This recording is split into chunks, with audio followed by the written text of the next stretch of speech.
Dead line ختم، غیر قانونی مقیم غیر ملکیوں کے خلاف کریک ڈاؤن کا آغاز۔ مختلف شہروں میں 100 سے زائد غیر قانونی مقیم افراد کو حراست میں لے لیا گیا۔ اڈیالہ جیل سے 64 غیر قانونی مقیم افغان شہریوں کو اسلام آباد انتظامیہ کے حوالے کر دیا۔ وزارت داخلہ نے صوبوں کو غیر قانونی طور پر مقیم افراد کی بے دخلی کا حکم نامہ جاری کر دیا۔ نشاندہی کا عمل مکمل، کسی بھی ملک یا شہریت کو ملحوظ خاطر نہیں رکھا جائے۔ تارکین وطن کو اپنے وطن بھیجنے کے لیے اور پناہ دینے میں ملوث افراد کے خلاف سخت کارروائی ہوگی۔ اب تک کل 1,26,000 سے زائد افغان پناہ گزینوں کی وطن واپسی ہو چکی ہے۔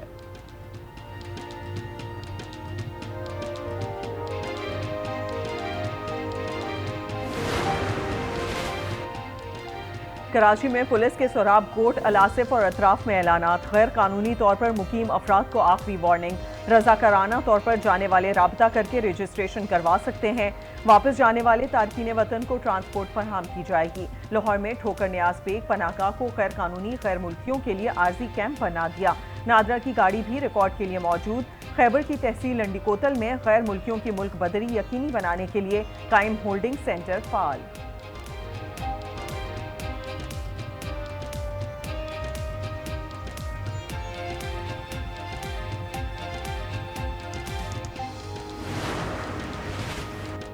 فیض آباد دھرنے کو کس نے مینج کیا؟ اس کا ماسٹر مائنڈ کون ہے؟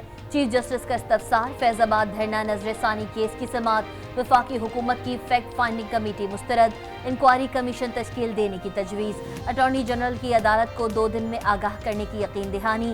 چیف جسٹس نے ریمارکس میں کہا کمیٹی کی قانونی حیثیت کیا ہے؟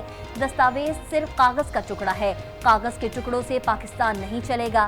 کیا حکومت ہوا میں کام کر رہی ہے؟ جس طرح حکومت معاملات چلانا چاہ رہی ہے ایسے نہیں ہوگا۔ اربوں کا نقصان ہو گیا مگر آپ کو کوئی فکر نہیں۔ عدالتی فیصلے پر عمل درآمد ہونا چاہیے تھا۔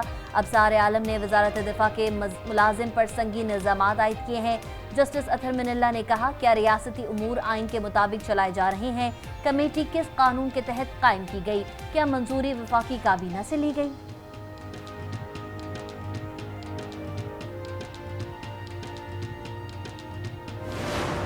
اسرائیل نے غزہ کا پناہ گزین کیمپ کو فلسطینیوں کا قبرستان بنا دیا۔ جبالیہ کیمپ پر بمباری، 100 سے زائد فلسطینی شہید، 350 سے زائد زخمی۔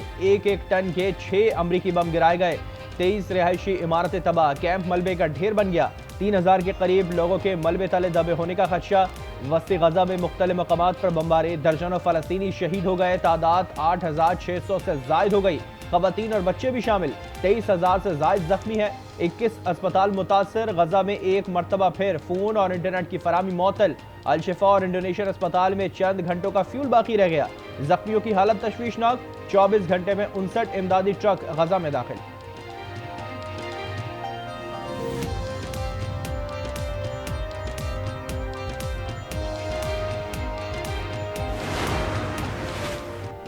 نگراں وزیر اعظم انوار اللہ کاکڑ کی جبالیہ کیمپ پر حملے کی مذمت، کہا حملے جنگی جرائم کی نشانی ہے، ایسے واقعات معاف یا فراموش نہیں کیے جا سکتے۔ دنیا کو غزہ میں قتل عام کو ختم کرنے کے لیے کام کرنا ہوگا۔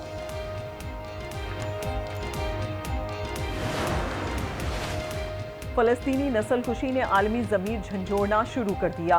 جنوبی امریکہ کے ملک بولیویا نے اسرائیل سے سفارتی تعلقات ختم کر دیے۔ کولمبیا اور چلی نے سفیر واپس بلا لیے۔ فلسطین میں انسانی حقوق کی پامالیاں روکنے میں ناکامی پر اقوام متحدہ انسانی حقوق کمیشن کے نیو یارک آفس کے سربراہ کریگ موکیبر مستعفی ہو گئے۔ جنیوا میں اقوام متحدہ کے ہائی کمشنر برائے انسانی حقوق کے نام خط لکھا گیا۔ غزہ میں جو ہو رہا ہے وہ ہر لحاظ سے نسل کشی ہے۔ امریکہ، برطانیہ اور بیشتر یورپی ممالک اس خوفناک حملے میں برابر کے شریک ہیں۔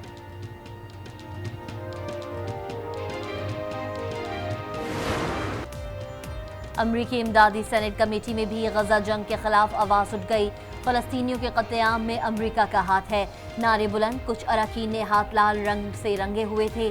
پولیس نے خواتین کو باہر نکال دیا۔ امریکی وزیر خارجہ انٹونی بلنکن کہتے ہیں اسرائیلی حکام پر زور دیا ہے عالمی جنگی اور انسانی قوانین کی پابندی کی جائے۔ رفح کراسنگ سے یومیہ 50 سے زیادہ امدادی ٹرک غزہ پہنچ رہے ہیں۔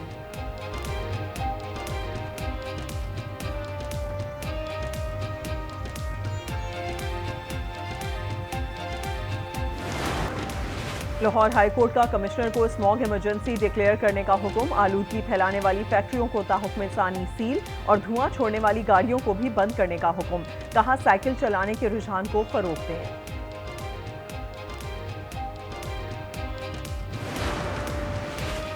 پی آئی اے فلائٹ آپریشن پوری طرح بحال نہ ہو سکا، آج بھی 14 پروازیں منسوخ، ترجمان کے مطابق پی آئی اے یومیہ 75 پروازیں آپریٹ کرتی ہے۔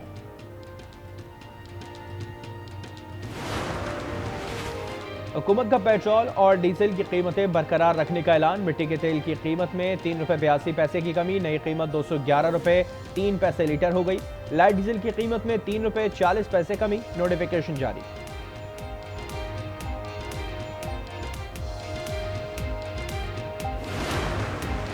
مہنگائی کے ستائے شہریوں کے لیے اچھی خبر، ایل پی جی 9 روپے 96 پیسے فی کلو سستی، نومبر کے لیے نئی قیمت 252 روپے 3 پیسے مقرر، اوگرا کا نوٹیفیکیشن جاری۔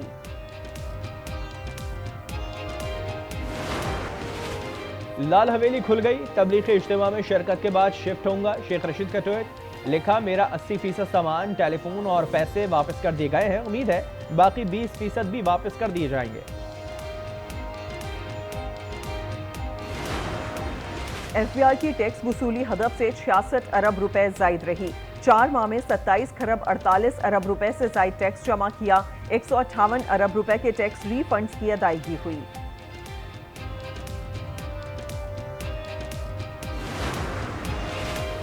نگراں وزیر اعلیٰ سندھ سے ورلڈ بینک کے کنٹری ڈائریکٹر کی ملاقات، سیلاب متاثرین کی بحالی پر تعریف، مقبول باقر نے کہا کچی آبادیوں کو ہاؤسنگ سکیمز میں تبدیل کرنا چاہتے ہیں، پہلے مرحلے میں کچی آبادیوں میں موجود پلاٹس پر عمارتیں بنائیں گے، کنٹری ڈائریکٹر کی شہری ترقی کے لیے سندھ حکومت کی مدد کی یقین دہانی۔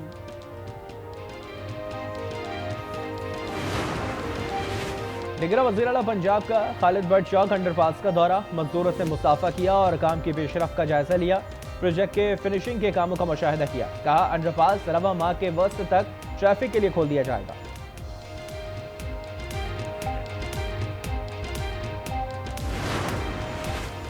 پاکستان ایتھلیٹکس فیڈریشن کو ایک اور جھٹکا، پاکستانی خاتون ایتھلیٹ صاحبہ اسرا کا ڈوپ ٹیسٹ مثبت آ گیا، صاحبہ اسرا نے ایشین گیمز کی 400 میٹر ریس میں نمائندگی کی تھی۔ گلگت بلتستان کا 76واں یوم آزادی، آج کے دن گلگت بلتستان کے عوام نے ڈوگرا راج سے آزادی حاصل کی تھی، عوام کے مطالبے پر گلگت بلتستان کا نام دیا گیا اور گلگت بلتستان قانون ساز اسمبلی کو صوبائی اسمبلی کا درجہ دیا گیا۔